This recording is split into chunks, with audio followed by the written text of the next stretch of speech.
and the doctors were telling him, we've been doctors for years, but your situation tells me there was a God.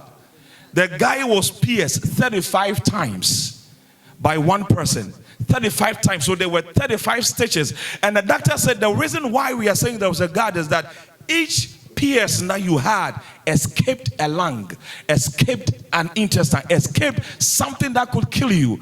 Every one of the piercing we checked couldn't touch anything in your system, just except the blood coming out. And when the police went to the house and did the investigation, something they said baffles them. They said when we went there, we were looking for footsteps with blood, because he was in a pool of blood. Definitely would try to crawl or walk, right? But they said all they saw was the pool of blood, but they didn't see any footsteps. How the guy was able to go out to get help. They traced everything and they couldn't see any footsteps of blood, even through the door. And they asked the man, how did you get out? He said, I don't know how I got out, but if you can't see any footsteps, that means Jesus carried me up. He sent his angel to carry me when I could not carry myself. He sent help by his angel. Bible says he has given his angels charge over us to carry us, that we don't dash our foot to a stone. I'm talking about a God who knows that the trouble will come, but he knows he can save you. Am I talking to people in this house? I'm talking about a God who knows you are going to need help. Nobody will try to help you, but he will send you help. When you have the tears, don't worry. It's natural to cry, but you tell yourself, my enemy, do not rejoice over me, because if I fall, I shall rise again. If I sit in darkness, my God is my light. They said to David, your color is an albino color. You cannot make it in life. Your job is to take care of the sheep. But one day God said, there is somebody I want to anoint king over Israel, but I don't know. Go to the house of Jesse. Oh, Samuel, my king is there. Bible says Jesse took the horn that they anoint kings with, went to Jesse's house, and he said to Jesse, God says there was a king here. Jesse had TikTok boys. He said the firstborn came. Someone said, wow, you are befitting of a king. He was about to pour the oil. God said, hold on, I came to prophesy to somebody. When you think it's over, God will shout, hold on, because I'm bringing you joy, because I'm bringing the miracle. When you think you have exhausted all the possibilities of a miracle, that is where God steps in and he screams, hold on, because it is not over. Bible said, and Samuel kept calling the children to come. All of them came, but God said, none of them. There is one that is not here. Samuel asked Jesse, where are the other kids you have? He says, I have just one boy. He's about 17 years old. He's a bush boy. He cannot be king. And Samuel said, until he gets here, I'm not sitting down. Are you listening to me? There's somebody who needs to extend a hand to you. Until they find you, they will not be able to sleep. Until they find you, they will not be able to keep quiet. Until they find you, they will not be able to eat, because God rings the bell of your name in their hearts. And Samuel said, I'm standing. And Jesse sent people to go bring David. David came and he was smelling of sheep, smelling of bush. But you know what? When he saw David, God said, that boy is my king. He said, that boy, that bush boy is my king. And David came and said, what is happening? And someone said, kneel down. You are the king of Israel, unqualified by your color, unqualified by your age, unqualified by your skills, unqualified by anything, but in the heart of God. Hey, God told Samuel, you look on the outward, I look on the inside. People think that on the outward you are a criminal, but God sees your heart and says, I like the criminal heart you have, because this heart I want to bless. People will judge you and they say you don't qualify. People will judge you and they say that you are whatever. They can call you names, but God sees himself in you.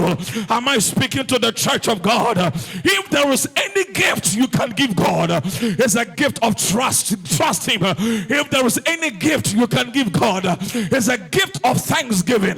Because you know what? When nobody can help you, that is where God has the chance to help you. Are you hearing what I'm saying? If you can hear me, shout yes. Abraham went to rescue his nephew Lot and his wife and family. And then the king of Sodom said to Abraham, you brought me a lot of gifts from the war. Take some. And Abraham said, I need nothing from you. Because one day you will stand somewhere and say, you made Abraham who he is. I rely on a God who gives me unlimited supply. I rely on a God when it is too late. That's where he steps in.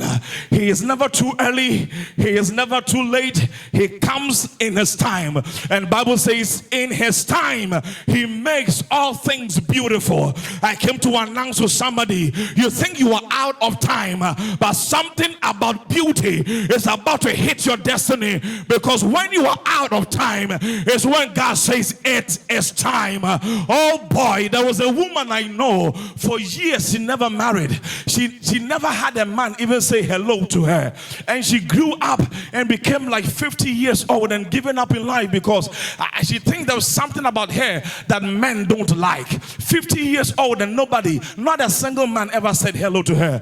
But then she continued to trust in the Lord and she gave her heart to the service of God. One time she was walking by the road and a man stopped his car and said hello, and she was like, excuse me, am I the one you were calling? And the man said, yes, you, please come closer. What is your name? He said, are you sure you were talking to me? For 50 years of my life, nobody said hi to me like this before. And the man said, you know what, as I was driving past you, I saw something on you and I felt what I've never felt before. It is called glory, somebody. He felt the glory of God on this lady's life, and he said, right here, I'm telling you, you must be my wife. She started crying. She said, are you sure you're talking to me? Me, 50 years old, I cannot give you children. He says, I care about one thing, for you to say yes to me. That is all I want you to say. I don't care how many men that have not come in your life, but I feel what I feel. Are you hearing what I'm saying? Sometimes you see people help others and you hear people's testimonies and you are asking yourself, why can't I also share the same testimony? Because the time is coming, an angel will say hello to you and you'll be like, it is my time, it is my season, it is my time. Bible says there is a time to plant and a time to harvest. There's a time to be quiet and a time to talk. There's a time to be sad and a time to be happy. I came to announce to you that time for your sorrow is over. The time for that sickness is over. The time for your seasons where you have to be quiet is over.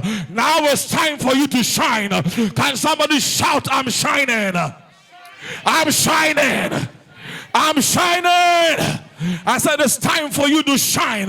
Bible says arise and shine, for your light has come and the glory of God is risen upon you. There was a time you didn't feel that glory, but now it says the glory of God is risen upon you. Don't allow anybody to bring out tears from your eyes. It is not worth it. They don't deserve it. Stand on your ground and say, from today my tears will be tears of joy.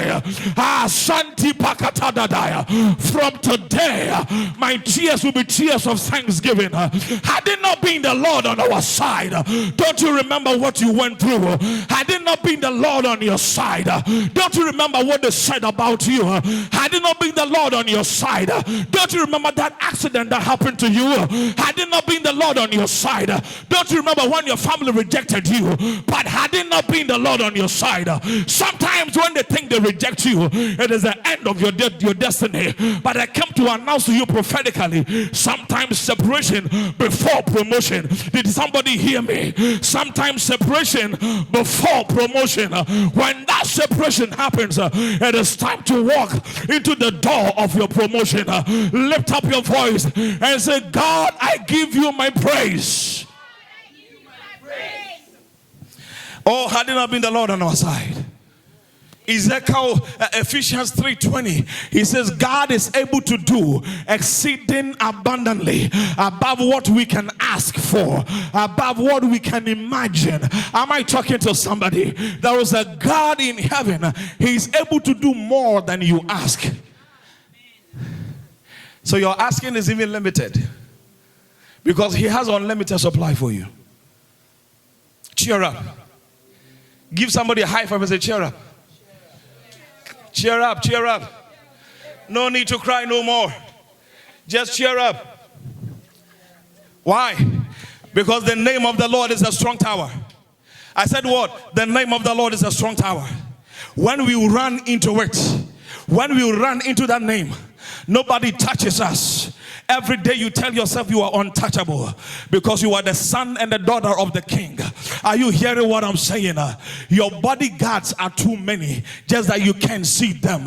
Do you know how many angels? You don't even need a lot of angels. One angel is enough to finish any trouble in your life. Am I speaking to you? It got to a time in the life of Joshua, they had war, and Joshua saw this huge man standing before him and said, "Who are you?" He said, "I am the captain of the host of Israel." He said, "Are you on our side or you are on the side of our enemies?" And he said, "I'm neither on your side or on their side. I just came to win the battle for you." Are you hearing what I'm saying? You don't need me to be on your side. You just need me to win for you. That is what Jesus did on the cross. He was